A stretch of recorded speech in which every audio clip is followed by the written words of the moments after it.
अरे दुल्हे के बहिनी बहुते छिनार घूमे आए जौनपुर बाजार। अरे दुल्हे के बहिनी बहुते छिनार घूमे आए जौनपुर बाजार।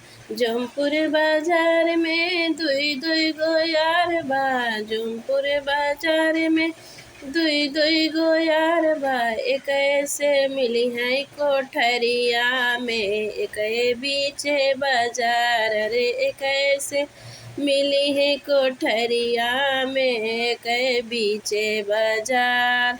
अरे दुल्हे के बहिनी बहुते छिनार घूमे आए जौनपुर बाजार। अरे दुल्हे के बहिनी बहुते छिनार घूमे आए जौनपुर बाजार। एक के दही अगली बगली एक के दही अगली बगली एक के दही है निशान घूमे आई जौनपुर बाजार। रे एक के दही बड़का निशान घूमे आई जौनपुर बाजार। अरे एक के दही बड़का निशान घूमे आई शहर बाजार। अरे दुल्हे के बहिनी बहुते छिनार घूमे आई जौनपुर बाजार। अरे दुल्हे के बहिनी बहुते